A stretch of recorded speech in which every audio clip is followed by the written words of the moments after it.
Sveiki, labai malonu, kad įsijungėt dar vieną mūsų podcast'o laidą ir kaip ir kiekvieną kartą aš kalbinu mūsų klubo trenerius. Ir šiandien kalbinu trenerį Patriką. Tokie visi žiūrovai, klausytojai, sveikas Gyti. Sveikas, Tavas. Labai malonu, kad pakvietei.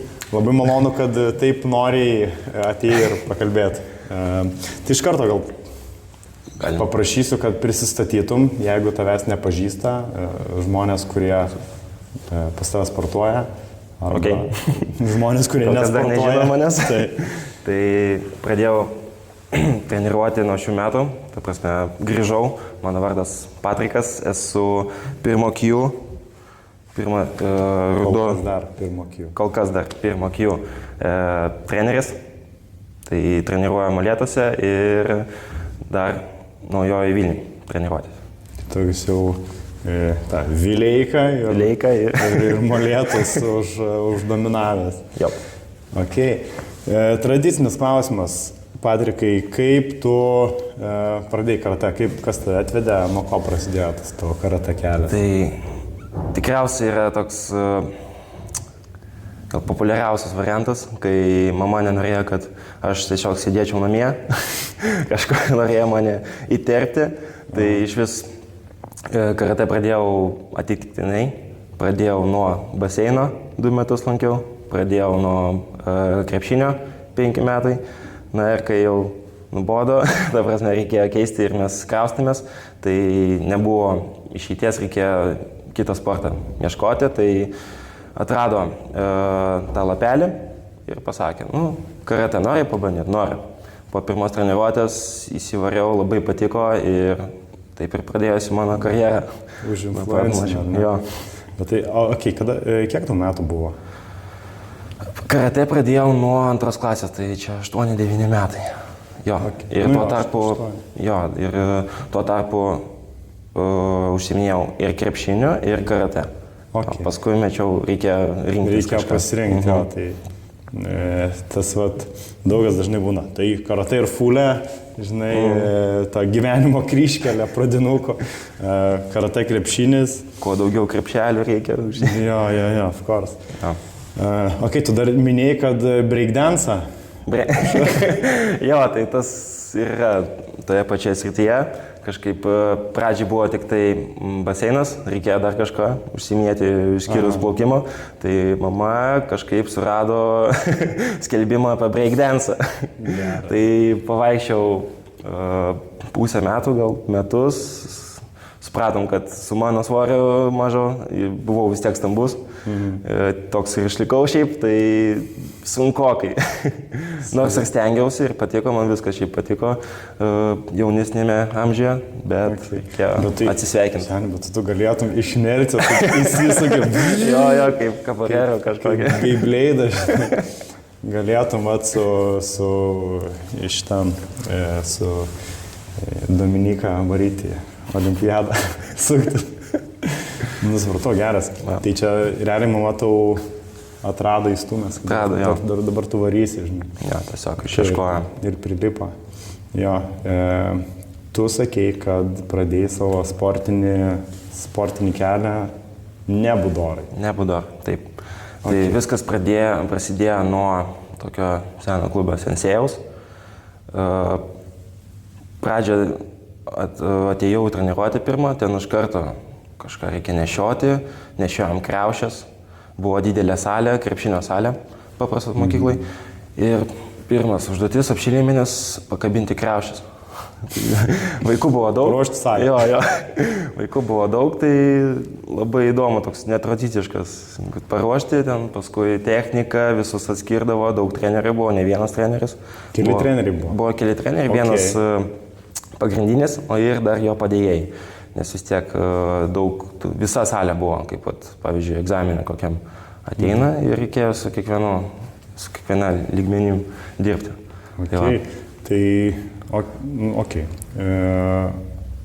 Kiek sportininkų buvo tavo vienoje salėje? Kiek vaikų? Miksuota amžiaus, ar ne? Labai miksuota, nuo dičkių vyresnių, pasmetant 12, aš net nežinau, aš žiūrėjau toks į viršų, pasižiūrėjęs toks mūsų klube tokie dideli vyrai vaikšto ir mes mažiukai, antrokai. Tai aplamai gal 50-60 vaikų. Okay. Toks, Tai čia tikrai didelė salė. kaip pas mus. Vat, jeigu įsivaizduotumėt, tai į papildomą treniruotę mūsų penktadieninės prieš egzaminą. Ateiti į tokią Gabijos salę ir tai mūsų Panašiai. Ir Taip, kiekvieną kartą. Eik tu savo. Tai reikėjo padėjėjų, nes vienam. Ir aišku, jo balsas to pagrindinio trenerio buvo ryškus. Ir kai, pavyzdžiui, techniką darėm, tai tikrai girdėjusi. Bet vis tiek kiekvienam diržui reikia kiekvienos atskiros technikos, tai ir todėl taip pat. Ir paskui kažkas ten atsitiko su administracija, šiaip aš dar buvau mažas, nesupratau kodėl, bet išėjom iš to klubo, atradom naują vietą prie pat mūsų rajono. Tai čia buvo... Koksai klubas yra? Tai buvo Budoras klubas, mano pirmas treneris Budorai buvo Aivaras, vaikščiau pas jį ir jo, iš karto atėjau į treniruotę, iš karto buvau didžiausias diržas. Kokį diržą turėjai? Jau išėjau būdamas 6 Q, tai geltonas diržas, kas nežinau. Labai retas atvejis, kada ateina, tai jau perėmė į kitą klubą. Tai nereiškia, kad buvo lengviau, bet įdomu. Toks jau didžiausias, reikia rodyti pavyzdį kažkiek. Aišku, mes ir pasijuokdavom su naujais draugais. Okay. Tai iš karto įsiliejai į tą Hebra susiradai. Jo, tas yra labai svarbu. Esu turėjęs, nežinau, bet tu esi turėjęs, kad kas ateina iš tos grupės, ne, toj pačioj Budorai, iš kito klubo. Ir nejauku. Toks kažkaip prieiti. Mėnesį pabūna, tai treneris nesportuos. Arba tiesiog ateina žinutė. Mes jau atsveikinsim, varysim kažkur kitur. Jau atradom.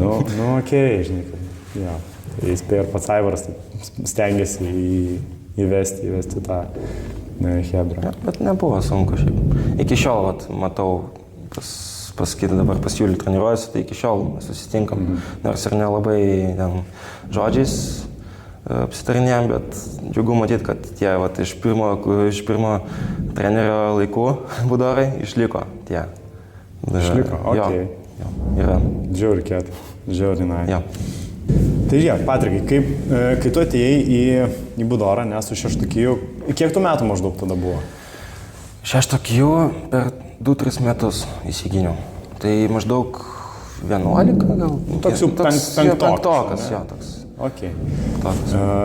Ir gerai, kaip skiriasi treniruotės tam Sensėjaus klube ir pas Aivarą? Iš karto griežtumo lygis ant minimumo. Aivaras irgi buvo griežtas, bet palyginus su tuo pirmoje, tai ten, nežinau, sunku aprašyti net. Toks kultūrinis šokas. Bet vis tiek dirbam ir prakaitas, ir varžybos, ir viskas kaip reikia. Tai jo, buvo sunkumų, patyriau sunkumų, tas periodas, kai adaptacinis varžybose labai sunku priprasti prie trenerio pobūdžio, kaip jisai treniruoja, ir varžybose tai asmeniškai pasiliko, nes nuo pirmo klubo, kai jau buvau mažesnis, rezultatai pablogėjo, nors tai ir lemiasi ir nuo amžiaus, ir nuo diržo, bet vis tiek toks manyje liko, kad silpnesnis, pasidariau silpnesnis.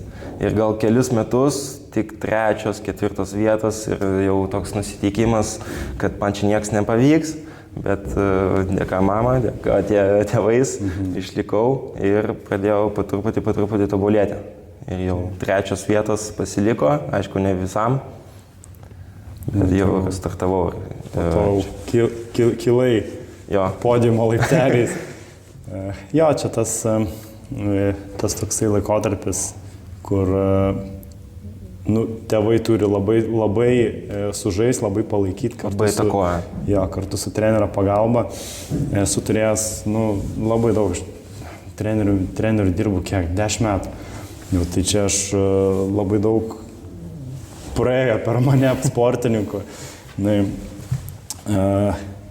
Pavyzdžiui, toj pačio Vilniaus karate lygai. vienas pavyzdys yra, kiek dalyvauja, visose varžybose dalyvauja visos pirmos vietos. Visos. Pradėjo 7 metų, pirmos vietos, ten 8 metų, pirmos vietos.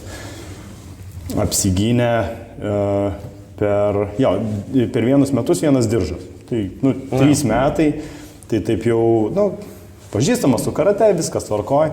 Vilniaus karate lygoje 4 etapai, kiekvienos varžybose po šitas 3-4 kovas, visos pirmos vietos. Ta prasme, toks, kur per daug gerai sekas. Ir aš sakau, negalvo, kad visą laiką tai bus. Viskas gerai, jos treneriai. Jo, kaip sako visada. Apsigynė 7 kilo. Ok. Perėjo į A kategoriją. Jo. Visas pralaimėjo. Užrėtas nuosi, teisės čia vis tiek, žinai.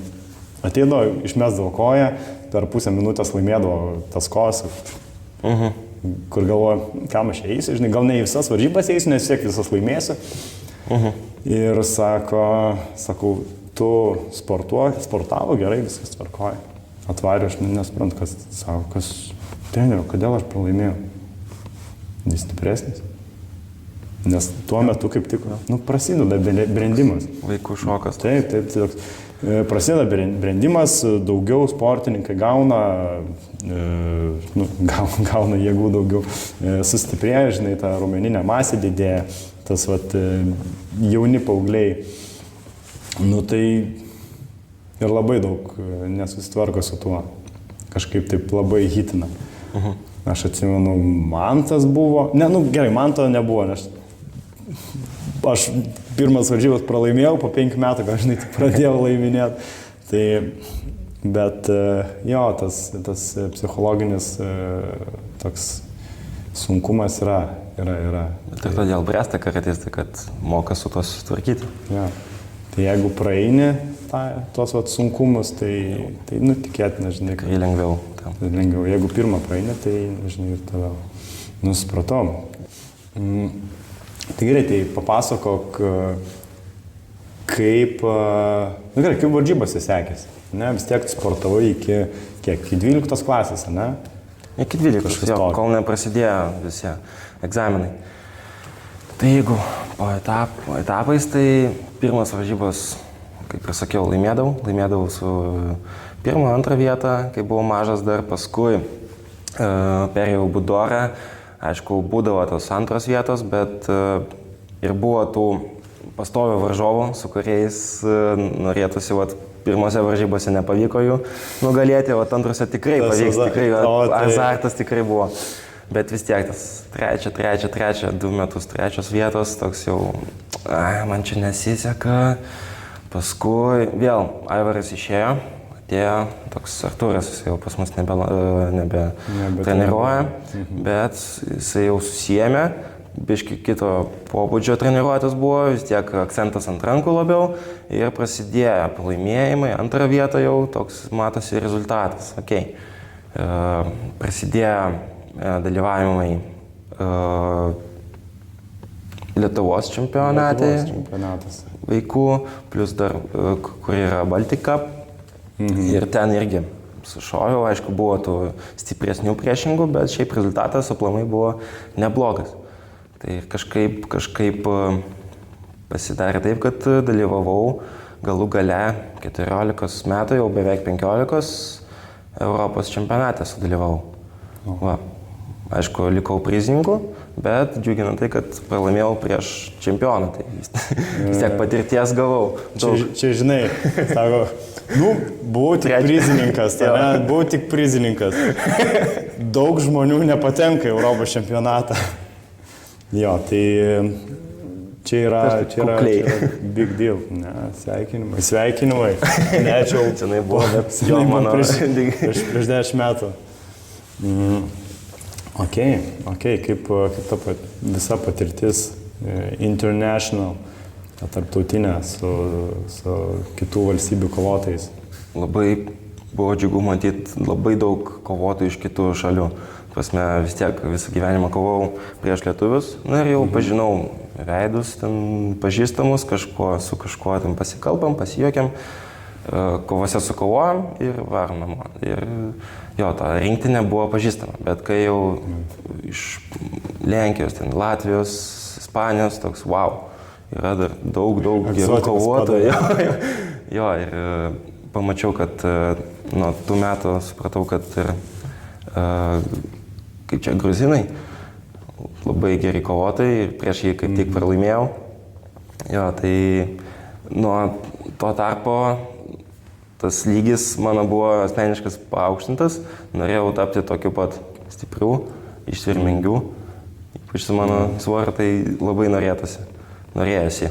Ir aišku, po to laiko irgi dalyvau tik Lietuvos renginiuose ir ten jau kovojau 2-1 vietas. Okay. Jo.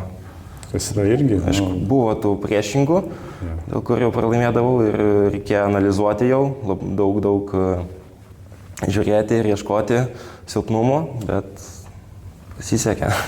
Galų gale iki 12 metais labai gerai. Gerai. Jo, čia iš tikrųjų mes vis dar prisimenam, buvom praeitais metais, vienintelis tais metais iš Budoros pateko į Europos čempionatą jaunučių.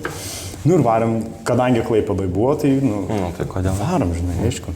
Tai ten 14-16 metų amžiaus grupiai iš Gruzijos, atsiprašau, Sakartvelo. Atsiprašau. Iš Azerbaidžiano, tų esu, žinai, valstybių. Atvaro lietuviai, tokie, žinai, paradas stovi, visi tokie baby face'ai, žinai, su ten šukuosenom, tais dabartiniais brokoliais. Ir ten, žinai, gražiai atrodo, tokie bachuriukai, o iš tų, žinai, šalių visi azerai atvaro, gauruotam krūtynėm, su barzda. Ta prasme, vienas bachurėlis su 16 metų, full barzda. Ta prasme, žiūriu. Okay. Aš 20 metų neturėjau tokios barzdos. Tai jo, ten, žinai, yra tie tikrai labai aštrus, stiprus kovotojai. Jie, bręsta anksčiau, daugiau raumeninės masės, tas tankus raumuo, jie labai aštrus, tai ir lemia jų pergalės. Ne. Bet, ką aš sakau, visada sakau, kad neįveikiamų nėra. Tai va. Tikrai taip. Okay, tai tu iki pat 12 klasės sportavai, ar ne? Kas tada nutiko? Pirmas dalykas, iki 12, aišku, sportavau, bet buvo tas karantino laikotarpis, jau režimas biškį susiblaškė. Paskui 12 egzaminai, plus dar kiti būreliai, kuriuose dalyvavau. Ir kažkaip tas motivacija jo, žemyn nukrito, jau ir nenorėjosi labai čia kažką sportuoti, kažkur varžybose dalyvauti ir norėjosi egzaminus išlaikyti. Tai ir dingau 3 metam. Nei daug, nei mažai, 3 metai. Žinai. Jo. Okay. Tai per tos 3 metus tu, aš žinau, kad tu buvai iškeliavęs svetur, kur buvai išvykęs. Tai po 12 klasės nesumasčiau, kur aš norėjau stoti. Tai pasiūlė išsikraustyti su visa šeima į Norvegiją gyventi. Okay. Va. Tai metus pragyvenau, sezoną, karate sezoną, pragyvenau Norvegiją, dirbdamas montavau statybose langus su tėvu. Tai va, tai šiaip smagu, nes ne vienas, vis tiek šeima arti. Pasilgdavau irgi karate labai, jau tuo laikotarpiu, kai sportas ant nulio. Tas sportas buvo, kad tu langus tempiai. Toks ir sportas. Ir labai pasilgau karate kažkaip ir bandžiau net ten ieškoti karate treniruočių Kyokushin. Okay. Bet dėja, ten nėra tokios aplamai nėra klubų labai daug ir vienintelis klubas buvo už gal 1,5 valandos nuo mūsų miesto. Ir dar vakare treniruotės kaip visada, tai po darbo kažkaip karate užsiminėti. Dabar 1,5 valandos. Į priekį, valandą patreniruojasi, atgal. Tai kažkaip bandžiau pakeisti į sporto salę. Bet vis tiek, kaip aš nesu labai mėgėjęs tų štangų kelimų geležių, tai tas sportas vis tiek pasimetė. Pas karatistus yra toks dalykas, kad jie užsiminėja labiau elastingumu, elastingi yra, ištvermingi, o svorio kilnojimas niekaip. Kiek bandžiau, niekaip man nežinau. Bet čia yra darbas. Nežinau. Aš pažįstu, kam tikrai labai patinka. Iš mano aplinkos daugeliui labiau prie turnikų. Prie turnikų. Turnikai, gegretės, ten atsipūdimas. Su savo svoriu. O įvaryti džimą. Reik taip įsivažiuoti. Tikrai reikia įsivažiuoti. Bet yra labai geras dalykas. Padeda. Jeigu manot, kad kažko trūksta jūsų kovose, tai gali būti, kad fiziniai pratimai. Va taip. Tai grįžtant per tą kelionę, tai vis tiek grįžau, sumaniau grįžti atgal. Labai buvo sunku, vis tiek vienas, draugų trūksta, treniruočio trūksta. Sugrįžau į Lietuvą, bet vis tiek metus dar nelankiau, nes sugalvojau įstoti į universitetą, pabandyti pasimokyti. Aišku, irgi tas nepavyko. Ne mano tas. Esu tiesiog, man užtenko to proto, kurią turiu. Tai va, pamaniau, aš taip tada. Galit ir keisti, žinai, viskas. Jo, gal kažkada subręsiu ir norėsiu kažkur įstoti daugiau pažinties. Bet smalsumų užtenka ir kažkaip universitetas irgi pasimetė ir jau pradedant nuo praeitų metų pradžios bandžiau kažkaip susigrąžinti į karate, vis tiek ten pradžiai dirbau su langais, nes žinojau, kaip tai daryti, kažkokius lėšus ten gauti, kad išgyventi. Paskui iš vis išėjau į sritį logistikos. Čia jau taip visiškai. Pas mane labai pasirinkimas specifiškas. Ieškojimas savęs fazė. Tai pradžia buvo sportas, paskui statybos, paskui logistika, ofisas. Pabandžiau ofisą. Kažkaip gal kažkas patiko, nes vis tiek dirbau su draugu, buvo su kuo pašnekėti ofise ir norėjau išbandyti tą sėdėjimą kiekvieną dieną prie stalo. Norėjai išbandyti? Jo, šiaip norėjau. Visi taip sako, kad čia ateinu, sėdžiu ir nieko nedarau. Ateini nuo 9 iki 5, žinai, atsėdi, grįžti namo ir jokių. Bet irgi nesusiklosti, ten ir pasipykom su valdžia. Tai ir dar plus mane pakvietė Viktorija, klubo vadovė. Ir Julius parašė, mano treneris esantis, parašė, kaip gyvenu, ar nenorėtum grįžti. Ir atvykau tada buvo kažkokios varžybos rengiamos. Tai Budoros turė. Budoros turė, jo, praeitį metą. Ir ten pasimatėm su visais treneriais ir pamaniau, grįšiu aš prie savo, į sferą, kurioje aš visą gyvenimą buvau jau atidavęs, tai norėtųsi vėl pradėti. Tęsti. Pradėti treniravimą, tęsti kovotą kelią. Supratau. Ir kaip jausmas? Ne pirmi metai, bet kaip jausmas? Džiugu, kad grįžau. Labai džiugu, kad grįžau. Vis tiek žmonės pažįstami, visi treneriai. Labai jauku ir tikrai čia yra tobulas pasirinkimas iš visos kelionės. Tu žiūrėk, nesusipyk čia su važiavė. Ne. Okay. Jo, čia. Labai smagu. Aš irgi atsimenu, buvau padaręs pertrauką nuo sporto. Buvau aš splėšęs raumenį. Tai, kiek aš ten tų metų nesportavau, daug metų. Studijos, Aš dirbau treneriu, studijavau, chorai, dainavimai ir sportai kažkaip labai sunkiai įsipaišė. Ir sugalvojau laikytis antrą daną, kažkaip gal reikia pradėti sportuoti. Ne. Ir tada galvoju, reikia trečią daną laikytis ir reikia, jau kai ateinu prasikovoti ir gaunu biškį nuo paauglių, tas grįžo, azartas. Tai vėl grįžti tas grupinės treniruotės, ar šiaip sportuoti karate yra kaip grįžti pas močiutę. Jo, tas jausmas jaukus, čia yra šilta. Amazing. Jo, super, žiauriai gerai. Tai žiūrėk, mes turim svečio klausimą ir svečio klausimas skamba taip. Tu pakeliavai po pasaulį, paklajojai, taip gyvenimo klystkeliais ir grįžai į čia į Lietuvą. Ko tu labiausiai pasilgai?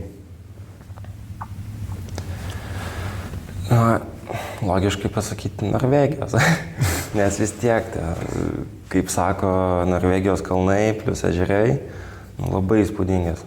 Labai įspūdingai. Plus man dar pasisekė, kad darbe mes visą laiką keliaudavom ir nuo pietų iki šiaurės, ten vasarą viename mieste, jau žiema kitame, šiauriau. Tai plus ten keliavau serpantinuose tarp kalnų. Bet yra dar pasilikęs momentas iš Čekijos, Prahoj, kai buvo kaip tik Europos čempionatas, tai labai šiltas ir jaukus miestas, pas mane iki šiol prisimenu, kiek mes ten vaikščiojom, tai gal dar norėčiau labai daug kartų ten paklajoti po kiemelius, pažiūrėti, nes aš labai mėgstu nepasyvios atostogos, bet labiau aktyvesnės. Kažką pamatyti, pažiūrėti, jo. Jo, aš buvau Čekijoje, Prahoje, man patiko labai didelį įspūdį. Tu įsivaizduoji tai yra miestas, kuriam tu, tikėtumėsi pamatyti drakoną. Taip yra. Taip, ta prasme, ten... Viduramžių toks. Taip. Ir toj pilyžinai buvom, ir tas senamiestis yra amazing. Ir tie, požemiai, nežinau, ar žinai, ten vienu momentu alchemijos sostinė ten buvo. Tai bandė tą gyvybės eliksyrą, meilės eliksyrą, išminties akmenį atras. Tai vieno didžiausių Europos laboratorijų, ten grinai po senamiesčiu. Dar to nepažinau. Reikia grįžti, reiškia. Dabar tai jau tikrai reikia grįžti. Jo, tai... Bet dabar tu esi čia ir treniruoji vaikus. Tikrai taip. Ar sunku? Kaip ir sakiau, šiaip darbas man labai patinka ir iš visos patirties, tai yra tas mano pasirinkimas, kurio aš didžiausiai, kurio aš patenkintas. Aišku, tos treniruotės nėra lengvos, nes kaip visi ne visi, dauguma gal mano, kad čia treneris nieko nedaro per dieną, pusę dienos, ten porą valandų padirba ir viskas. Bet tos treniruotės žiauriai daug energijos atima. Ir kas dar neklausė Daumantės podcastą ir jį irgi sako, kad žiauriai, tas energigumas ant nulio. Ir jau baterija cypia, kad reikia pakrovimo. Ir po treniruotės labai mėgstu tiesiog atsisėsti namie arba mašinai, pasėdėti, pailsėti, tyloje. Tik ištirpsi, susigėrėsi fotį. Meditacija ir toliau rengtis. Čia dar, visi tie dalykai planuoji į ateitį, visada planuoji į ateitį. Yra, kas nežino, mūsų klubas turi šitą ugdymo sistemą. Planuojam praktiškai kiekvieną treniruotę. Nebus taip, kad vieną treniruotę čia sugalvoju, kitą treniruotę, ten kažką kitą. Tai tas šiaip aš būna atsisėdu ir taip porą valandų tiesiog prie kompo ir rašau ir taip su išsprogusiam smegenim. Tai jau ten kelių savaičių planą. O kas sunkiausia? Sunkiausia tikriausiai, kad išlaikyti vaikų dėmesį. Labai tas dėmesis ir motyvacija. Čia su vaikais ar su Aišku, darželinukais? su paaugliais labiau motyvacijos išlaikyti, su mažesnio amžiaus jau dėmesio trūkumas, nes vis tiek vaikai yra skirtingi. Vieni yra hiperaktyvūs, ta prasme, ten iš vienos gal salės pusės į kitą pusę ir vis tiek reikia, kad jie išgirstų, pamatytų užduotį ir padarytų viską teisingai, kad nesusižalotų. Vieni yra tokie pasyvūs, tyli, kartais net negirdžiu to dėl tų. Tai ir visiems reikia atrasti kelią. Tas yra labai sunku, ypač kaip pirmi metai, dar bandau atrasti savo treniruočių specifiką, kad vaikams būtų įdomu pas mane treniruotis ir tiesiog bandau eksperimentuoti treniruotėse, kad išrasti tą tobulą formulę. Supratau. Tai linkiu aš tau atrasti kuo greičiau tą savo sėkmės formulę. Su kokiais sunkumais susiduri? Man dabar sunkiausia yra griežtumas, ne griežtumas, bet gal labiau tas, kaip sakant, autoriteto įgyjimas. Nes vis tiek esu pirmus metus, mane vaikai nežino, aš vaikų nežinau. Ir dar taip pasidūrė, kad aš perėmiau iš kitos trenerės vaikus kelis.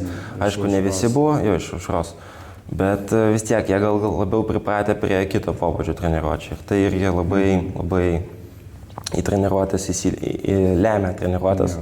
Tai nenori taip iš karto, su geležiniu kumščiu. Taip, norisi griežtumo, kad jie ir klausytų manęs įdėmiai, bet suprantu, kad čia yra vaikai. Yra jų specifika, ypač per tuos 3 metus vaikai labai pasikeitė, kaip pastebiu. Jiems neįdomu ant vienos padėties, ant vieno pratimo sustoti ir daryti vieną. Nors ir tam pusę treniruotis, jiems reikia kūrybingumo išrasti. O taip. Tai čia yra pedagogų dalykas. Tai nežinau, kai mano mama yra darželio auklėtoja, N metų, baigė studijas, dar studijuodama dirbo darželyje ir dabar čia jau greit pensija, bet dirba, sako, kiek aš galėsiu, tiek dirbsiu, man patinka. Tai jinai virš 40 metų dirba tą patį darbą, sako, kaip keičiasi vaikai ir kitos auklėtos mokytos, raunasi plauks, sako, aš nesuprantu. Sako, jos nesupranta, kaip keičiasi vaikai ir jos nespėja su tais vaikais. Nes su kiekviena karta, kas 3-5 metus, viską ir reikia tu spėti su vaikais. Ne, tai būtent pasivyti jos mąstymą. Taip. Keisti ir savo irgi. Mes nepastebim, žinai, mes čia užaugę, pamatom vaikus ir taip, čia mūsų laikais mes taip ten telefonų nebuvo, 6-7 nebuvo, o dabar čia išjuoks mano vaikai, man nesvarbu, gali juokti. Tai, gerai, ko tu išmokai per tos, tai jau 2 metai, ne? Aplamai 2 metai, bet po pauzės, kaip sakant, pirminės. Tiek prisiminti ugdymo planus, treniravimą, tai sakyčiau, kad aplamai grįžtant pirmie būtų. Tai ką tu kol kas išmokai iš treniravimo, treniruodamas vaikus? Tai tikriausiai, kad kantrybės, energijos persiskirstymą. Ne viskas. Ir paprastumą. Nereikia jiems tikrai išsiplėsti, ten kažką galvoti, jiems ir vis tiek matai, kad kažką sugalvoja, vaikams patinka ir tu jau fiksuoja tą, kad jie įsikūrė į treniruotę. Aišku, ne visose treniruotėse tai būna, bet kai pamatai, kad jie įsidarbina, tai užfiksuoja, tas labiau patinka, jo. Ir aišku, prisiminiau, kad vaikai tikrai yra nuoširdūs. Jie neslėpia ten kažkokio, žinau, minčių. Jeigu patinka, dirba. Jeigu nepatinka, iš karto pasakys, aš to nedarysiu. Aš einu. Man nepatinka. Nu, čia kaip ir Benas sakė, atbėga, tas vaikas apsikabina, tai sako, aš tą trenerį aš jūs myliu. Nu, aš irgi to myliu. Tai ką čia, žinai. Taip ir, nu, nežinau, man, aš dar niekaip negaliu prie to pripratyti, bet atbėga, žinai, sako, trenerį aš jūs myliu, jis pats geriausias treneris. Ir kalbina, ir ilgai laiko. Jo, kaip faina. Bet aš vis dar stebiuosi, nes kažkurio momentu taip labai santūrus žmonės patampam, kai ir čia paauglystėje labai taip tokie, kaip ta žodis, intravertiški. Tai jo, vaikai labai tas emocijas skleidžia. Gerai, Patrikai, kokius savo mokiniams tikslus išsikėlė sezono metu? Nu, taip, pradėjai nuo rugsėjo mėnesio treniruoti ir kokie yra tavo tikslai ir tavo iškelti tikslai mokiniams, nu, per šį sezoną, kaip jie? Tai pirmiausia, mano tikslai yra tiesiog prisiminti treniravimo pobūdį, tobulinti savo komunikaciją su vaikais, kažkaip, kad jie ir mane suprastų paprasčiau, kad aš nesugalvočiau kažką ir jie nesupras, tai ir kad jie mane suprastų, o savo mokiniams tai tikslas pradedantiesiems, tai aišku, karate elementai, kad jie suprastų techniškai, viską padarytų ir neskubėtų su, ta prasme, progresu. Jeigu kažką išmoko, tai nereiškia, kad jie turi naujo kažko. Jie turi užtikrinti, mes turim užtikrinti tai stengiamės, jeigu jau darom kažkokią treniruotę su technika, tai papasakoju, parodau net pavyzdžius, kam mes tai darom ant smūgių ir jie patys ten pabando ir supranta, wow, čia tikrai veikia. Tai va, tai tikslas yra priprasti prie manęs, kad jie prie manęs priprastų, kad aš priprasčiau prie vaikų, skirtingo amžiaus, skirtingų diržų ir jau tikiuosi, kad nuo sekančio sezono jau tas labiau supratimas atsiras. Tas jau nuolatinis tobulėjimas. Po truputį, ja. Aš žiūriu į 10 metų darai, tau labai pasisekė su vaikais, jie tave klausosi visi taip gražiai, ten kitus trenerius klausosi ir aš irgi taip noriu. Čia yra sunkus darbas. Čia yra daug metų reikia tam išrasti. Tai noriu, mano tikslas yra, kad išrasčiau tą išmintį. Supratau. Nice. Žiauriai geras tikslas. Tai linkiu siekti. Kiek galėsiu. O dabar apie tavo vaikų pasiekimus būsimus pakalbėjom. Dabar aš noriu apie tavo sportinius tikslus ir sportinius pasiekimus pakalbėti. Kitos pusės pažiūrėti. Pakalbėjom apie, kai tu buvai dar žinai mokinys, dabar tu jau suaugęs, grįžai, sportuoji, kovoji.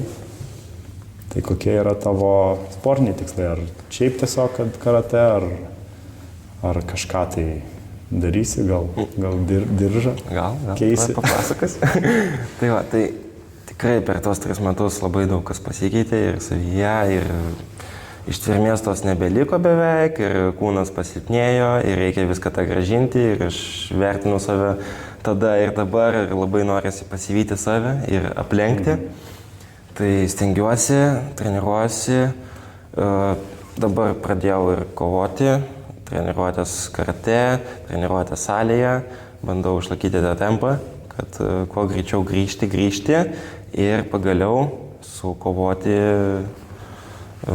varžybose kažkokios. Jo. Tai apie tikslą, tas pradžiai gal padariau savo Lietuvos čempionatą sudalyvauti.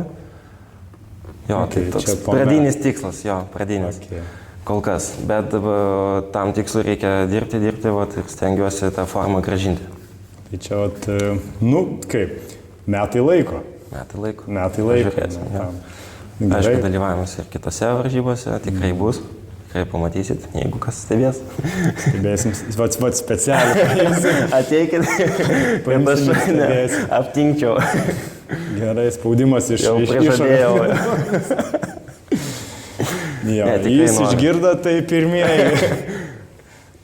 Tikrai noriu sudalyvauti, jau pakako sėdėti, nieko nedaryti, reikia. Užsisėdėjai. Okay.